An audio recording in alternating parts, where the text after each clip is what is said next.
Thank you very much, Honorable Speaker. Honorable Speaker, we are not dealing with an ordinary institution. This is, in fact,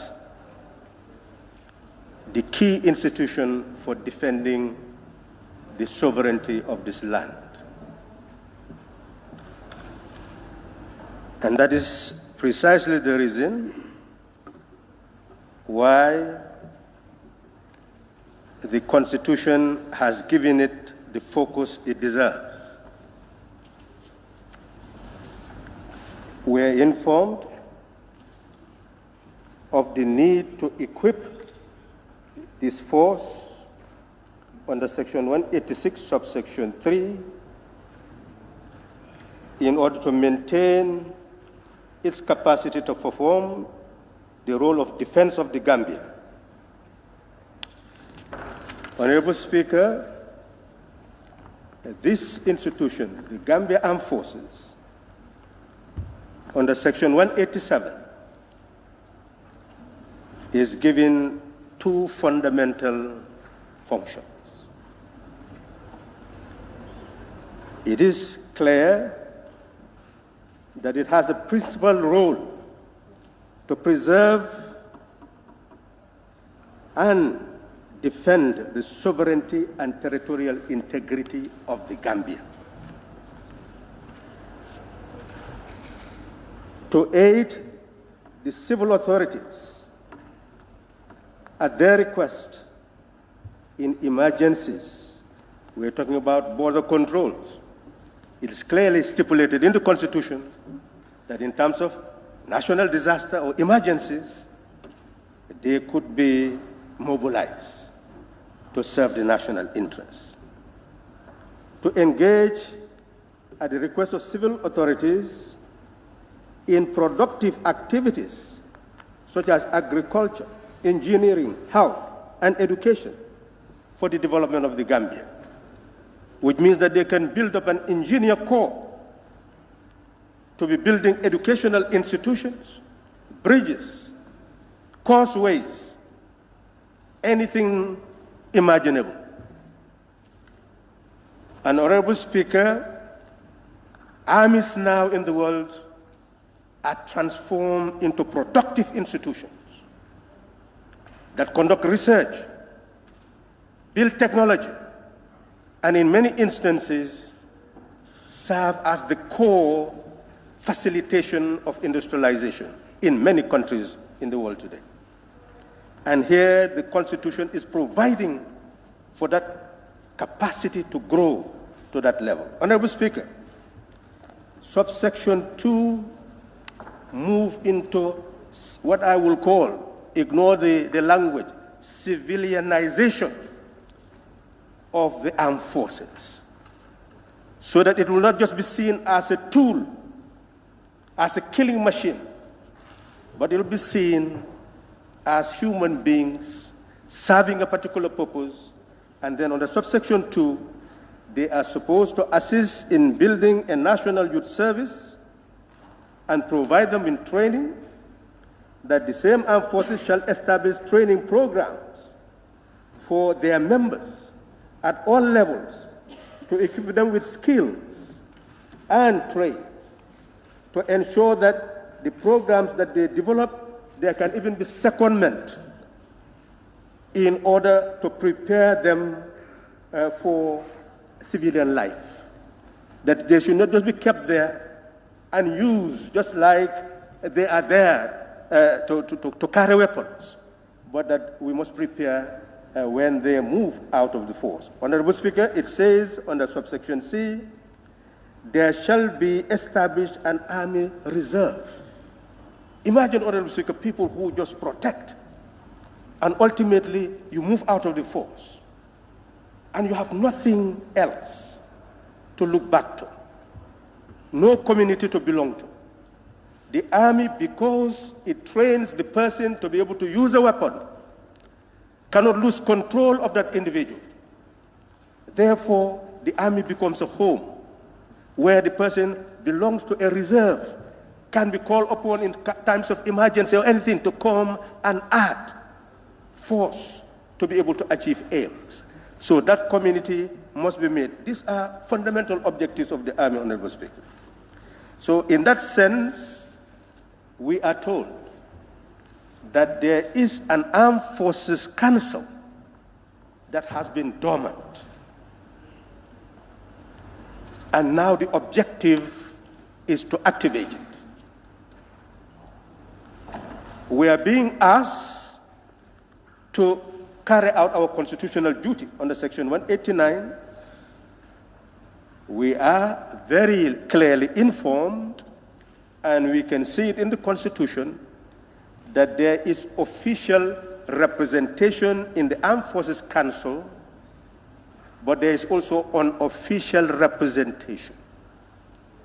And the unofficial representation constitutes 2 persons who will be appointed by the President and confirmed by this National Assembly, because they do not belong to official positions in the Council.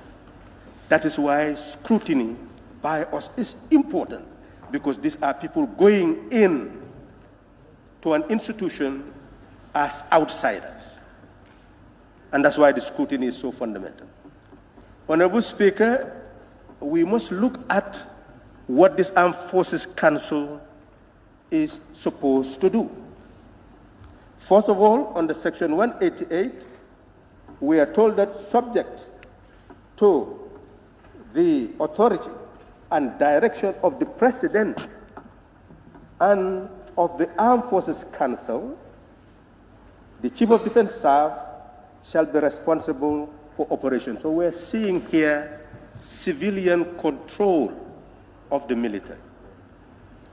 The President, the first civilian, but now the Armed Forces Council, with these 2 people who are unofficially are not members of the armed forces, are now to take part in controlling the direction of the Army and their performance. That is the relevance here. Honorable Speaker, it is clear that it is this Armed Forces Council that will advise the President on policy under subsection 2 of Section 189. Advise the President on policy. Will also advise the President on promotion. Will advise the President also in terms of performance in making regulations. They will be making regulations. This is not an ordinary institution. And the regulations will assist in terms of control and administration of the armed forces, the issue of ranks and their promotion, conditions of service, the authority and powers of the commanders, the powers that must also be utilized to establish research and development in terms of the service itself. So essentially, and if you go to 190, Section 190, in fact, this is where their powers become more crucial and fundamental for reshaping the armed forces and ensuring that whatever the President does is done in line with the interests of the country, not out of his own volition. Honorable Speaker, Section 190 says that the President shall, after consulting the National Security Council, after consulting the National Security Council, it's mandatory for him to do so, appoint the Chief of Defense Staff, the Armed Forces Chief of Staff, and the commanders of the Army, etc. And if you look at subsection 3, the President may, after consulting the National Security Council, remove. There we can see that the President has absolute authority to do the removal, but here it is a may, and the may is after consulting the National Security Council. So in this sense, we can see that the appointment is where the Council must ensure that the right people are appointed. And here in the removal, they may be consulted, they may not be consulted. But essentially, it is there that the president should, at all times, endeavor to do that consultation before removing the Armed Forces Council. So the people who are appointed. So in that respect, it gives the opportunity for element of scrutiny to know that what is being done is in the national interest. Honorable Speaker, I must therefore emphasize that those people who are to be appointed must be skilled in knowing the armed forces, in knowing how to facilitate its development in the areas that have already been mentioned. But they must also go further into issues of administration, issue of promotion, service rules. So we are talking about two dimensions here: operational issues and also management issues. And the two people brought before us are said to be competent on command and control issues of the armed forces, and we've seen their history. We've also been told that another person is experienced in management, to have gone to the level of even being a director as far as running the Management Development Institute. So you cannot go any further in terms of management, in terms of policy, in terms of planning, in terms of programming. So the competence is there. But as the member has just said, and as consultation was being done with the member who seconded the motion, the issue is not about the competence. The issue is about consistency in how this National Assembly intend to go in order to ensure that proper scrutiny is done and proper advice is received by the National Assembly in order to be able to make our decision. So ultimately, Honorable Speaker, it is my mind that we should give justice to why Section 114 of the Constitution is actually established. And if we all agree with that, then maybe ultimately a motion will be made to that effect.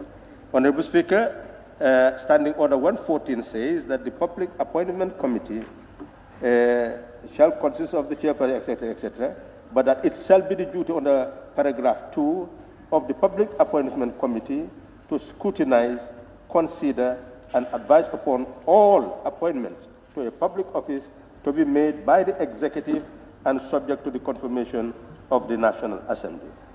So if that is our language, our wish, well, I believe I don't need to express my mind in that regard, but it's left to the members who may ultimately consider whether in this instance, because of COVID-19, we may wish to alter our mind, but essentially the mind must be spoken for us to consider. Thank you very much, Honorable Speaker.